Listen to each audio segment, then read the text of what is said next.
Assalamu alaikum jama'a. Barkanmu da shabba.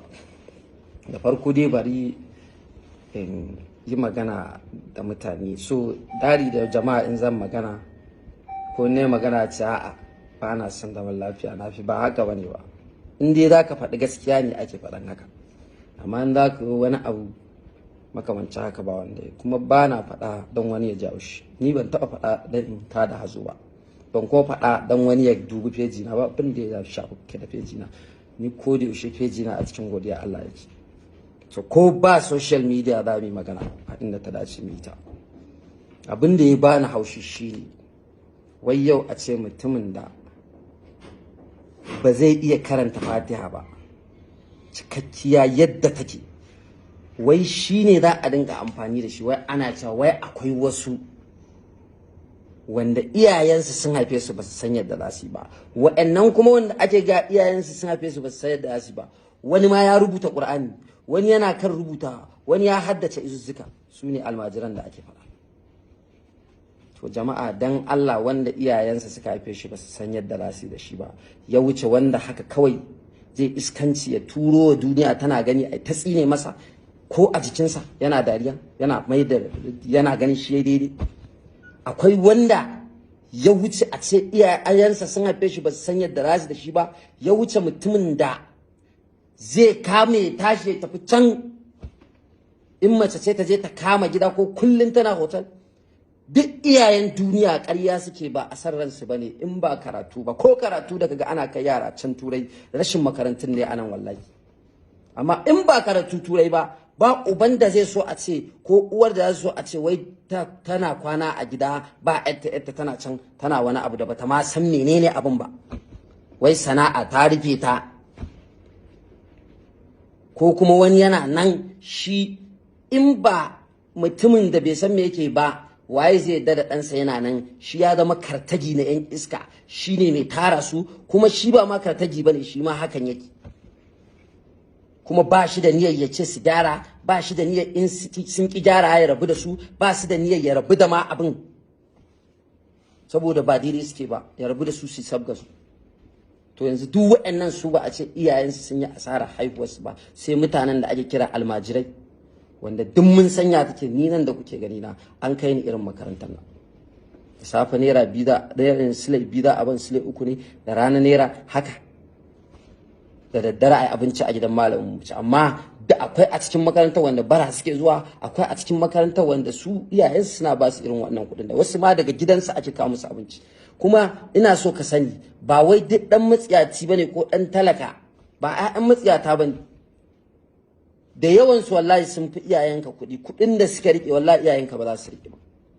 Muna ciki alhamdulillah duk wanda ya san gidanmu ya sani. To amma wallahi a cikin makarantar nan akwai wanda sun fi iyayenmu kuɗi.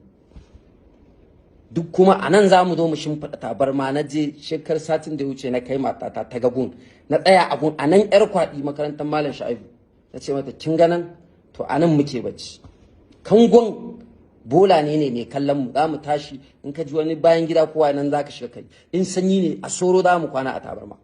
Sanda aka kai ni ban fi shekara 7-8 ba, lokacin da aka fara kai ni wallahi sai da na kwana ban bacci ba, saboda ni a tabarma aka shimfiɗa mu. Na ma santa ban santa ba, amma kawai aka kai ni kuma na je na ga amfani, na gane a'a so ake yi duk wahalar da dan in san me addini. So mun sanya take ko muna jin zafi zagin abin da kuke yi, shi sa ba za mu kyale ba. Su wanda suke zuwa su ce muku wai wayar da kai suke yi, me isa kuɗin da suke baku su yi wa ku yi wannan abin, in suna baku kuɗi a ebi wannan kuɗin a daina ba a shiga ƙauyuka a yi musu makaranta mai kyau, a ba su malamai, a ba malaman abinci. In an fara yin wannan an ga sun dawo sai a ce haka. Ko kuma a gwamnati makarantun da take nan ai haƙƙinsu ne, kuɗinsu ne, dukiyarsu ce, sai a yi musu ƙa'ida a dinka dafa musu abinci mana. Abun kunya so kuke a bar yaran nan su koma suna rataye bindiga, tunda duk inda aka kidnapping za ka ji mutanen sun ce ai yaran 'yan ƙananu ne, 'yan shekara 10 ne suke kidnapping din. To mutanen mu musamman mawaƙa da 'yan fim da mu ake amfani, da celebrities ma ba mu kaɗai bane ba, da akwai wasu bloggers din masu sarrai da mu ake amfani ana wargatsa abubuwanmu na addini. Almajircin nan kuma wani da yake magana na rantse da Allah babansa yayi. To in haka ne kai an ji ka ɗaukaka a gidanku kai kadai, ragowa fa su ne za baka juya ka ce. Jama'a assalamu alaikum. Ni ma zan faɗi albarkacin bakina domin ba dan bari wannan laran ya wuce ne ba. Jama'a kun ga irin abubuwan da ya kamata mu fito mu ringa magana akai. Duk inda gaskiya take ka fito ka faɗe ta. Idan ka faɗa ka huta, ko ranar tashi alƙiyama baka da laifi a wajen Allah. Sannan kalmar almajiri da ake cewa almajiri. To, shugabanni ku kuka ce za ku iya. Ya kamata kamar yadda ake gina makarantun boko, to shi makarantar Allah ba za a gina ba. Makaranta da za a karanta alkur'ani. Manzan Allah sallallahu alaihi wasallam ya ce idan kana so, ya tambaye sahabbai wa yake so ya magana da Allah yana bashi ansa. Sahabbai suka ce ga mu. Kowa da ya tsaya yana tunani kai magana da Allah kuma magana da Allah sai manzan Allah ya ce musu alkur'ani mai girma shine idan kana magana tamkar kana magana da Ubangiji subhanahu wataala. Domin duk abin da ke cikin alkur'ani ba magana kowa bane ba magana manzan Allah ba ce ma, ba magana Jibril bane, magana Allah ne. Allah da kanshi ce magana ta ne, ni na aiko Jibril ya faɗa wa Annabi Muhammadu sallallahu alaihi wasallama. To jama'a, shugabanni, talakawa, masu kuɗi, 'yan kasuwa, 'yan boko, ya kamata kamar yadda Naziru sarkin waƙa ya magana a yi karo da ni da ku da kowa ma a gina makarantu tunda da gwamnati ta yi. Akwai firamare da aka gina na boko amma a ce na Kur'ani ba za a iya gina ba. To suwaye ake shugabanci? Mutane kuma suwaye? Talakawa, kuma talakawan akwai wanda su karatun Kur'ani suke so su yi. To ya kamata a ce an gina makarantar Alkur'ani mai girma da za a karanta hadisan manzon Allah, amma hayyewa gobe an ki. Kuma in ba za a yi a kudu ba mu a mana arewa mana. Ai ha arewa mana. Kuma kalmar almajiri da ake cewa almajiri, tun mu ma ni nan da kuke gani na, ni ma almajiri ne domin mun yi karatun almajiranci kamar yadda kuke gani yaran suna yau haka aka kai mutum ina dan shekara 7 ne ko 8 aka kai ni Kano a fage ne karatu na yi karatu a wajen kanan babana wato mallam a makarantar Shehu Haruna Rashid fage Kano. Sunan ne family na, anan ne na girma, anan ne komai nan ne karatun Qur'ani na, hadisai na da na sani da wani duk wasu littafai da na sani su Kurdabi, su Zuhudu da dai sauransu, Ahlari duka da a can na san su. Yawwa. Shekara ta nawa ina gidan Shehu Haruna, Allah ji kanshi da rama, baba Shehu. Allah ubangiji ya kai haske kabarinsa da sauran malaman mu, su malam Inuwa, su malam Abbas, malam Ahmadu da dai sauran malaman mu gaba daya. So jama'a dan Allah dan Annabi, kalmar almajiri ma da kuke ji fa kalma ce mai tsafta mai kyau.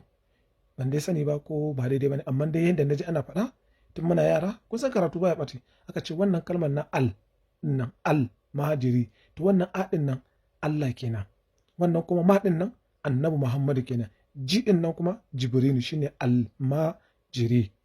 So kaga kalma ce mai kyau. Yawwa, dan Allah dan Annabi, shugabanninmu ya kamata a canza tsari, mu koma ga Ubangiji subhanahu wataala. Kuna ganin da kasan mu ta lalace, kashe-kashe da zubar da jini. Lokacin da Makka ake bautan gumaka su Laza da Izza, Allah ya turo manzan Allah, ya turo ya ce ka je kai musu wa'azi. Da Makka ba a faɗa, ba rigima, ba komai, amma da manzan Allah ya ce shi manzo ne, ya tara sai ya ce ni kun yarda da ni, mun amince da kai mutumin kirki ne. Sai ya ce to Allah ya ce ka je ka fara yan uwanka tukunna, in ka je ka gaya musu kai manzo ne suka karba, to ko da ka faɗa mutanen gari su ma za su karba. Amma da ya je tara sai ya ce kun amince da ni mutumin kirki ne, suka ce mun amince da kai mutumin kirki ne, ba ka cin amana ko ba ka ƙarya, kai ba maƙaryaci bane ba. Suka yabe shi sai ya ce to ni manzo ne, Allah ya aiko ni. Sai suka ce ƙarya kake yi, suka fara ƙaryata shi, a'udhu billahi. So kun ga shine Allah ya dora musu bala'i na yaƙi, manzo Allah ya dinga yaƙar su. Kasuwancin da suke takama da shi ba dama su fita daga nan zuwa can. To mu ma a arewacin Najeriya abin da ke faruwa kenan. Shugabannin mu gaba ɗaya kun ki kalma, kun ki ku taimaka wa kalmar la ilaha illallah a ɗaga ta.